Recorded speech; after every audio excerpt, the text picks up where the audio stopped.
अष्टफल वाले स्वप्न, आज हम उन पर विचार करना चाहते हैं, क्योंकि शुभ फल जिन स्वप्नों का होता है उनके ऊपर इसके पहले के व्याख्यान में विचार कर चुके हैं। धर्म सिंधु में जिसके आधार पर हम पिछला व्याख्यान प्रस्तुत किए, यह वर्णन है कि दुष्टं किंसुक वल्मीक पारिभद्रादिरोहणम। कहते हैं कि स्वप्न में यदि हम किंसुक वल्मीक पारिभद्र का अधिरोहण करें, किंसुक जो है वो पलाश है, तो पलाश के पेड़ के ऊपर चढ़ना, और वल्मीक जो है वो मिट्टी का ढूह है जो दीमक आदि लगा देते हैं, बड़ा बड़ा ढूह हो जाता है, तो उसके ऊपर भी चढ़ना स्वप्न में ये अच्छा नहीं है। और पारिभद्र पर अधिरोहण माने निम्ब तरु पर, निम्ब तरु कुछ एक दो तरह की नींव दिखाई देती है, तो एक जो बकाइन नाम से प्रसिद्ध है उस पर का अधिरोहण ये पारिभद्र का अधिरोहण कहते हैं, तो वो भी शुभ फल नहीं देता। तैल कार्पास पिण्याक लोह प्राप्तिर विपत्तये, तो ये तो अधिरोहण की बात हुई, लेकिन कहते हैं कि स्वप्न में तैल कार्पास पिण्याक और लोह माने तेल की प्राप्ति हो जाए, कार्पास जो है उस कार्पास कपास की प्राप्ति हो, और पिण्याक इंगुदी है तो उसकी भी प्राप्ति शुभ नहीं है, और लोह प्राप्ति, लोहा की प्राप्ति जो है वो विपत्ति दे सूचित करती, ये बता रहे। और विवाह करणम स्वप्ने रक्त स्रग वस्त्र धारणम, ये भी अशुभ फल वाला स्वप्न है। स्वप्न अगर विवाह करण देख रहा है कि हमारा विवाह हो रहा है, और रक्त स्रग वस्त्र धारण, यदि ये देखता है कि लाल माला लाल वस्त्र इसको हम धारण किए हुए हैं, तो ये भी शुभ फल देने वाला स्वप्न नहीं है। स्रोतसा हरणम निष्टम, और कह रहे हैं कि यदि हम जल के प्रवाह में विवश हो के बहते जा रहे हैं, हमें दो तरह की स्थिति होती है ना, एक तो यह है कि हम स्वबस अपने अधीन हैं, पानी में ठीक है बह रहे हैं, लेकिन अपने आनंद से बाधित नहीं है जल से, और एक ये है कि बहुत तेज धार में चले गए और वहाँ हम विवश हो रहे हैं। तो इस तरह स्रोत के द्वारा, स्रोत जो जल का प्रवाह है उसके द्वारा यदि हम बहा दिए जाते हैं, तो यह स्वप्न दर्शन शुभ फल नहीं देता। और पक्व मांस से भोजनम, और पके हुए मांस का भोजन ये जो है शुभ फल नहीं देता। आदित्यस्याथ चंद्रस्य निष्प्रभस्यावलोकन, आदित्य मन चंद्रमा, और आदित्य सूर्य और चंद्रमा, आदित्य और चंद्र इन दोनों का निष्प्रभ अवस्था में दर्शन। सूर्य में इतना तेज है, हम देखते हैं उधर आँख करते नहीं बनता, और चंद्रमा में भी वह प्रकाश रहता है जिससे कि वो बहुत ही देदीप्यमान दिखाई देते हैं। लेकिन अगर हम उनको प्रभाहीन देखते हैं, तो ये दोनों को ही प्रभाहीन देखना, दीप्तिहीन देखना अच्छा नहीं है स्वप्न।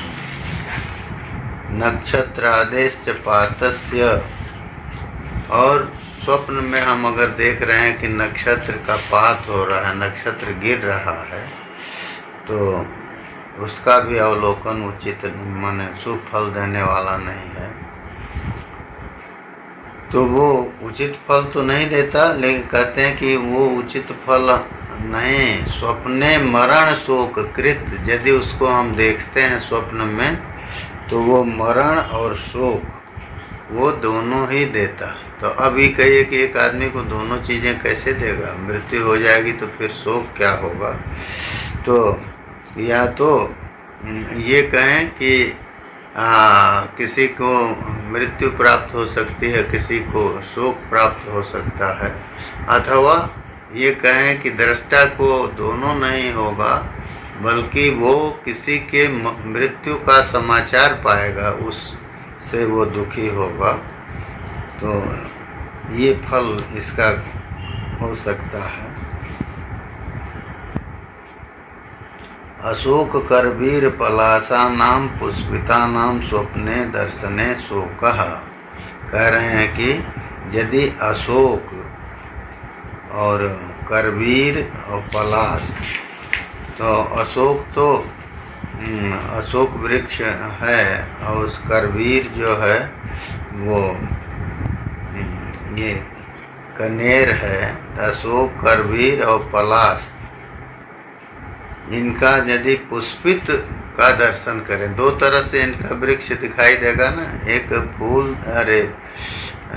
फूल सहित और दूसरा फूल रहित। तो कह रहे हैं कि अशोक करवीर और पलाश का जब ये पुष्पित अवस्था में दिखाई देते हैं तो उनके दर्शन से शोक होता है। तो अब वो पुष्पित अवस्था में दर्शन दोनों तरह से हो सकता है, बहुत अधिक पुष्प दिखाई दें या न्यून पुष्प दिखाई दें, तो उसका फल जो है स्वप्न में, उसका दर्शन का फल जो है वो शोक ही है। और नौकारोहणे प्रवासः, स्वप्न में यदि ये दिखाई दे कि हम नौका पर चढ़े हुए हैं, चल रहे हैं, तो नौकारोहण दिखाई दे स्वप्न में, तो प्रवास सूचित होता है कि वो अपनी जगह से दूसरी जगह जाएगा। रक्त वस्त्र गंध धारिण्या स्त्रिया आलिंगने मृत्यु। कह रहे हैं कि लाल वस्त्र और गंध को धारण करने वाली स्त्री, स्त्रिया आलिंगने मृत्यु हो, वो स्त्री के द्वारा अगर आलिंगन किया जाता है तो मृत्यु प्राप्त होती है। और घृत तैलादिना अभ्यंगे व्याधि, घृत तैल आदि का के द्वारा अभ्यंग उबटन लगते हुए देखने पर व्याधि रोग प्राप्त होता है। और केश दंत पाते धन नाशः, स्वप्न में यदि केश अथवा दंत दांत का पतन दिखाई देता है तो धन का नाश होता है। और एक फल और भी दिया, पुत्र शोको हुआ। तो अब क्या होगा ये तो निश्चित रूप से नहीं कहे, पुत्र शोको हुआ ये दिए, तो इसलिए दोनों में से किसी की प्राप्ति होगी। और खरोष्ट्र महिषैर याने, खर मने गर्दभ, गदहा ऊंट और महिष, महिष मने भैंसा, इनसे याने इनके ऊपर सवारी करने पर, इन पर आरूढ़ होकर चलने से, तदयुक्त रथारोहणे वा, तो कह रहे हैं कि खर उष्ट और महिष से जान पर मानो उसको वो कोई उस पर सवारी करके जा रहा है तो उससे मृत्यु होती है, मृत्यु की सूचना प्राप्त होती है।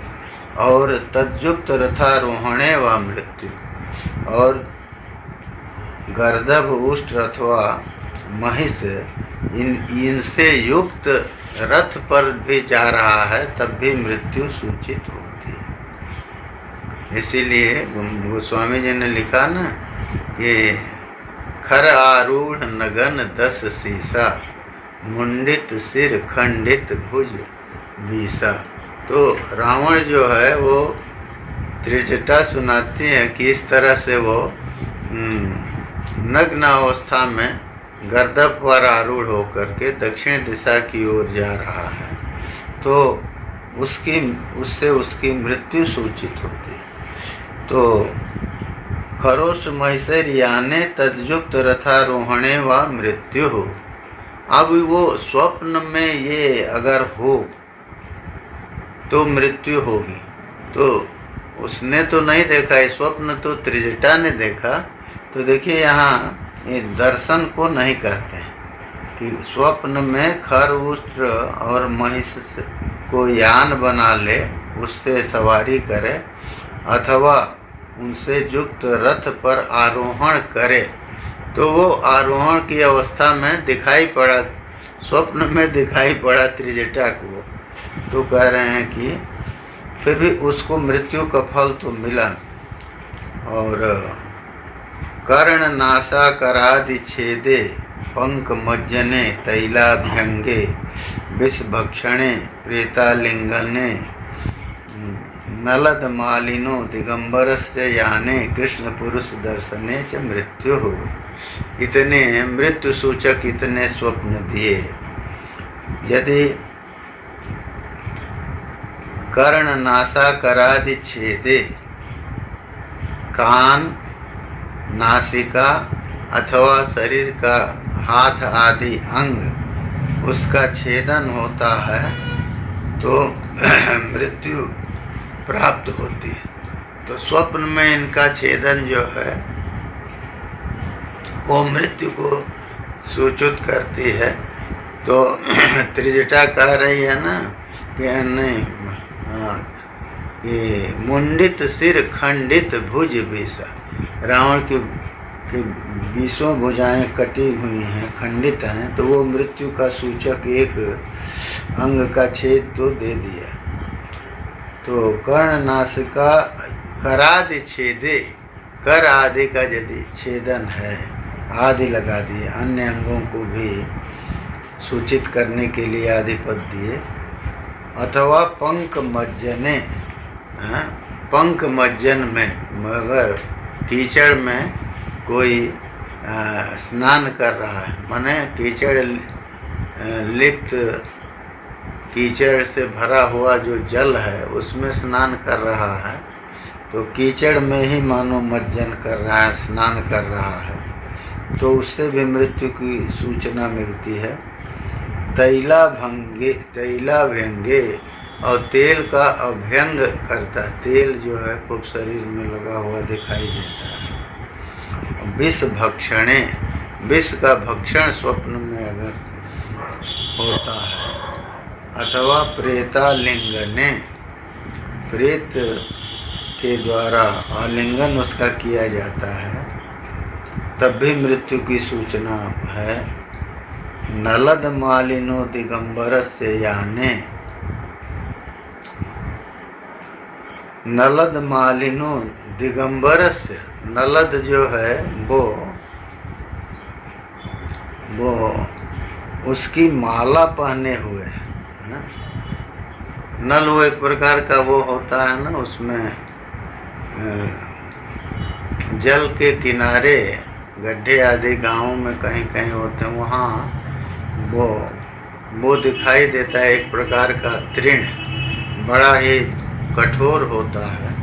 तो कह रहे हैं कि उसका यदि उसके पुष्प की माला पहने हुए है और दिगंबर वस्त्र कोई नहीं पहने हुए है, तो उस वो यदि यान पर है, दिगंबर से याने, तो वो यदि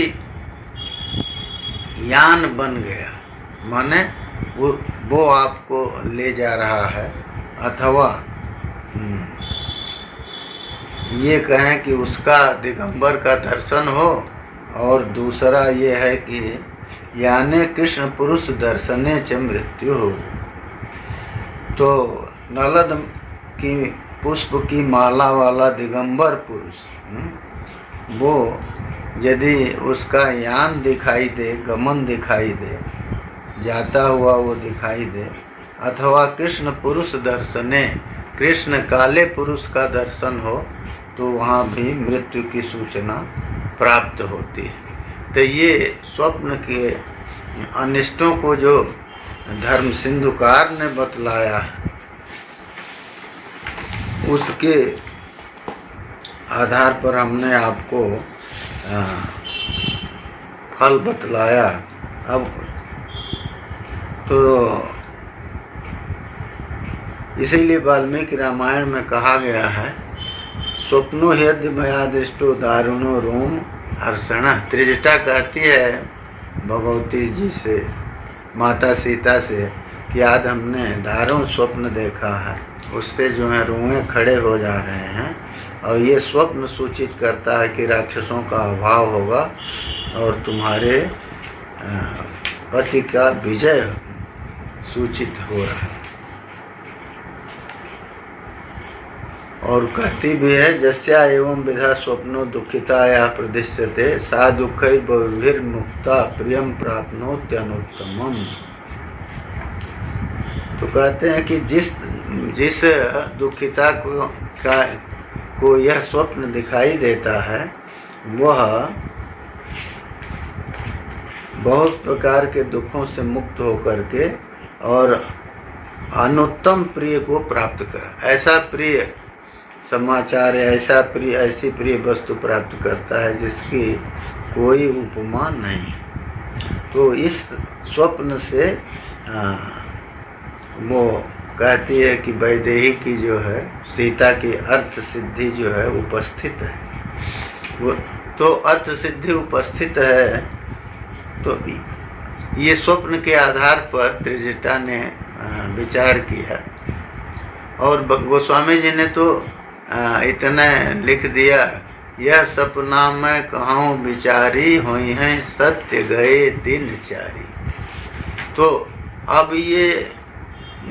ये स्वप्न जो है वो कहती है कि मैं विचार पूर्वक कह रही हूँ कि यह जो है वो दिनचारी का अर्थ में 4 दिन में फल देगा, ये कहिए, अथवा ये कहिए कि दिनचारी जो सूर्य हैं, दिन में चरण करने वाले, उनके जाने पर अस्त होने तक ये जो है सिद्ध हो जाएगा। माने आज के युद्ध में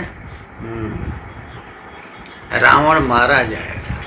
तो स्वप्न क्योंकि सद्य फल जो है, ये भी सद्य फल वाले स्वप्नों में इस तरह की भी फल देने की क्षमता दिखाई देती है। तो लेकिन कुछ जो हैं, कुछ स्वप्न ऐसे होते हैं जिनमें अगर आपने शुभ फल स्वप्नों को देखने के बाद रात में फिर शयन किया और उसके बाद वो दूसरा स्वप्न बुरा फल वाला दिखाई दे दिया, तो पहले स्वप्न का फल जो है वो प्राप्त नहीं होगा। इसीलिए अग्नि पुराण में कहा गया है कि जो बाद में देखे गए स्वप्न है, पश्चात दृष्टस्तु जस्तत्र तस्य पाकम विनिर्दिशेत, उसी का पाक माने उसी का फल मिलता है। इसलिए तस्मात् तु शोभने स्वप्ने पश्चात स्वापो न सस्यते। इसीलिए कहते हैं कि शोभन स्वप्न में, अच्छा स्वप्न जो दिखाई दे तो उसमें स्वाप जो है उसके बाद सोना वो प्रशस्त नहीं। अग्नि पुराण में जो फल का समय दिया है तो वो तो यही दिया है कि रात्रि के प्रथम याम में जो फल हैं वो संवत्सर भी बाकी हैं, 1 साल में फल देते हैं। और द्वितीय याम मतलब 4 याम जब करेंगे तो 12 घंटे की रात में 3-3 घंटे के 4 याम होंगे। तो उसमें एक याम में देखा गया स्वप्न दूसरे याम में देखा गया स्वप्न, तीसरे में देखा गया स्वप्न और चौथे में देखा गया स्वप्न कितने समय में फल देगा, इसको धर्म सिंधु के आधार पर हमने इसके पहले भी कहा था। यहाँ अग्नि पुराण के अनुसार ये दिया है कि प्रथम याम में जो स्वप्न दिखाई देता है वो 1 संवत्सर में फल देता है, 1 वर्ष में, और द्वितीय याम में जो दिखाई देता है वो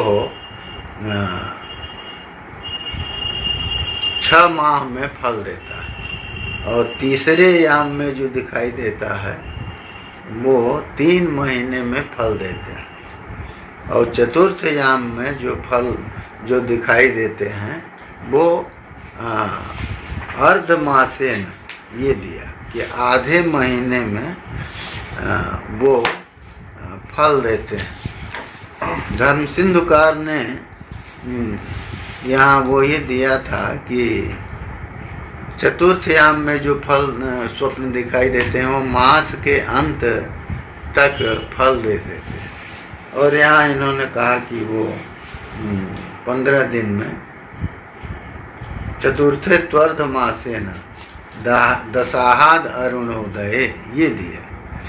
अरुणोदय वेद के समय दिखाई दिया तो 10 दिन में वो फल देता है, तो वो तो ठीक है। अरुणोदय बेला जो है सूर्योदय से वो कुछ पहले होती है, उस समय जो है वो सूर्योदय में तो पूरा प्रकाश आ जाता है, अरुणोदय में लालिमा आती है और अभी पूरा प्रकाश नहीं रहता, तो इसलिए दिया दशाहाद अरुणोदय, ये दिया। अब वो अरुणोदय बेला में सद्य फल है, ये यहाँ नहीं आया। तो सद्य फल का मतलब तत्काल फल, तो देखिए परिस्थिति के अनुसार तो फल होते हैं। अब रावण को मान लीजिए उस दिन मरना है, अगर ये अर्थ हम उसका करते हैं, यह सपना मैं कहूँ विचारी हो यहीं सत्य गए दिनचारी, दिनचारी के जाते जाते वो सत्य हो जाएगा, तो वो फिर 1 दिन का समय जो है वो आ जाएगा। तो सूर्योदय के समीप, सूर्योदय काल में ये स्वप्न देखा गया है, ये कहा जा सकता है। और एक बात और यहाँ दिया है कि एक रात में 2 स्वप्न अगर दिखाई दिए, एक स्वप्न दिखाई दिया, आप सो गए, फिर दूसरा देखे, तो उसमें जो बाद का फल है, स्वप्न है, उसी का फल जो भी अच्छा या बुरा है वो मिलता है।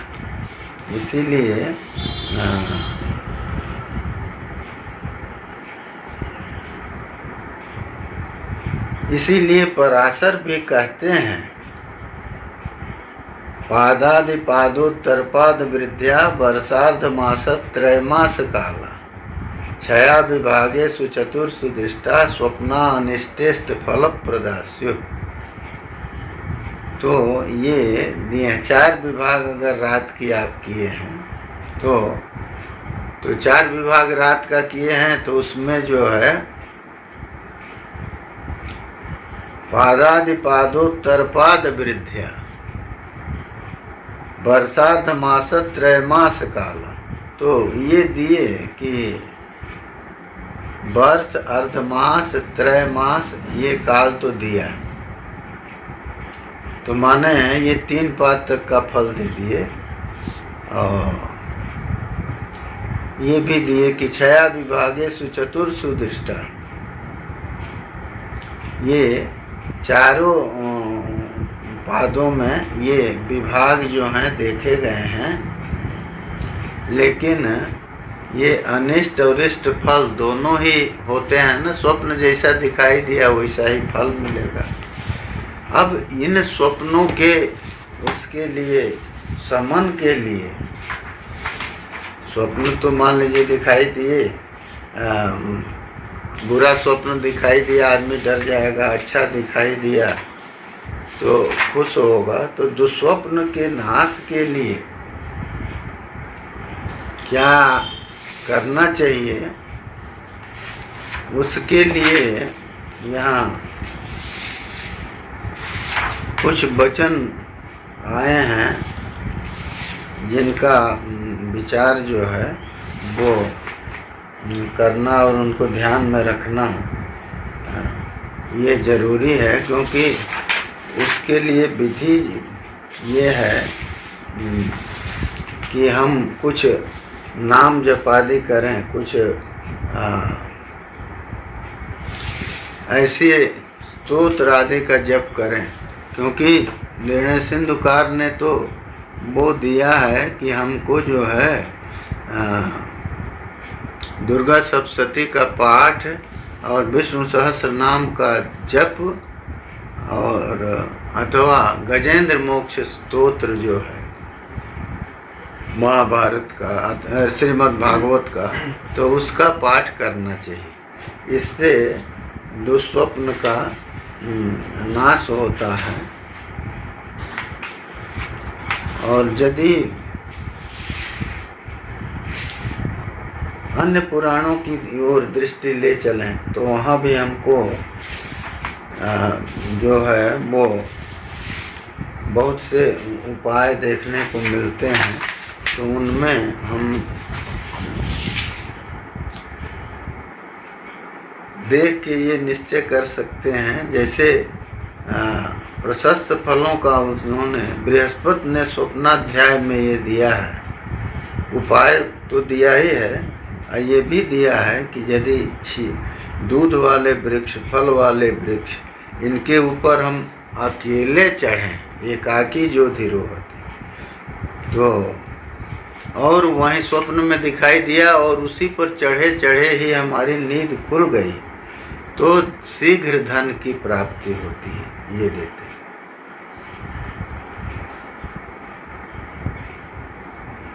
और ये दिया है कि श्वेत वस्त्र पहने हुए स्त्री और श्वेत गंध और अनुलेपन, चंदन आदि लगाए हुए है, तो वो यदि स्वप्न में वो दिया है अवगुहति, संवरण करती है, माने वो यदि स्पर्श आदि करती है तो तस्य श्री सर्वतोमुखी।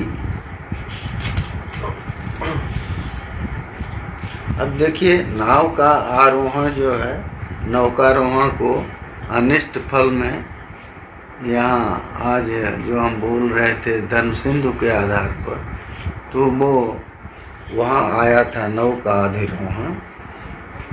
लेकिन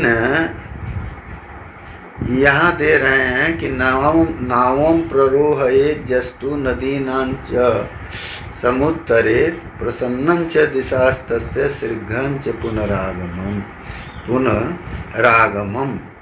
तो देखिए अब क्या अंतर हुआ, वहाँ नाव सामान्य के आरोहण में को निषेध किए, शुभ फल नहीं मिलता ये कहे।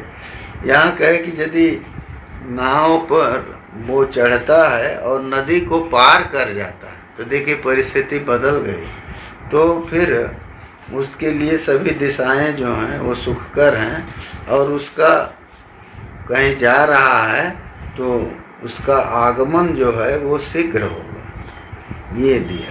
तो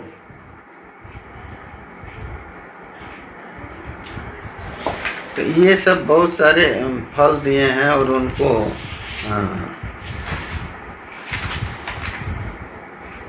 हम अलग से ये करें तो विभिन्न पुराणों में और विभिन्न संहिताओं में जो शुभ फल और अशुभ फल आ रहे हैं, वो उनको सबको एक जगह कहना वो इतना सुकर नहीं है। उसको विभाग करके उस पर हम विचार करना चाहते हैं। जैसे रोग सूचक स्वप्नों को अगली बार अगले क्रम में लाना चाहते हैं, और किस रोग के सूचक स्वप्न है, आयुर्वेद में जो इनका विचार किया हुआ है, तो उसके आधार पर हम आगे इसको लेना चाहते हैं। तो केवल एक जगह ये नहीं है, आगमों में है, पुराणों में है, और मान लीजिए नारद पंचरात्र में है। ये सब जो है ये जो है शुभ और अशुभ फल के लिए बहुत अधिक वो दिया है। जैसे अब वो ये वचन हम बोले कि श्वेत वस्त्र पहने हुए स्त्री आलिंगन करे तो उससे जो है वो सर्वतोमुखी श्री प्राप्त होती है। तो उसको अन्य जगहों पर भी दिया है, मेरुतंत्र में वही दिया है। अब गुहत जह स्वप्ने, यहाँ ये दे दिया कि जो उसका आलिंगन करता है उसको सर्वतोमुखी श्री प्राप्त होती। तो इस तरह से सुस्वप्न का और दुस्वप्न का सबका जो है वो बड़े विस्तार से वर्णन मिलता है, लेकिन उसको उसके जो अशुभ फल के नाश के लिए जो है वो दिया हुआ है कि तुलसी, गंगा आदि के नाम से भी ये सब अशुभ स्वप्न जो है वो नष्ट हो जाते हैं। सतचंडी का विधान दिया है, सतचंडी यज्ञ करने से भी नष्ट होते हैं। और जो ये नहीं है ना कि केवल एक का होगा, अपने कुटुंबियों का भी नुकसान संभावित है। अब देखिए ये दिया है कि रक्त वस्त्र की पहने हुए नारी रक्त गंध अनुलेपन लगाए हुए यदि वो अवगोहन करती है तो ब्रह्म हत्या सूचित होती है। माने आगे ब्रह्म हत्या होने वाली है या ब्रह्म हत्या उसने किया है। यदि पीत वस्त्र पहने हुए स्त्री पीत गंध अनुलेपन लगाए हुए वो यदि आलिंगन करती है स्वप्न में तो ये समझना चाहिए कि उसको रोग होने वाला। तो रोगों के ऊपर तो हम पुनः उसमें जो है आयुर्वेद के आधार पर विचार करेंगे, लेकिन इसमें जो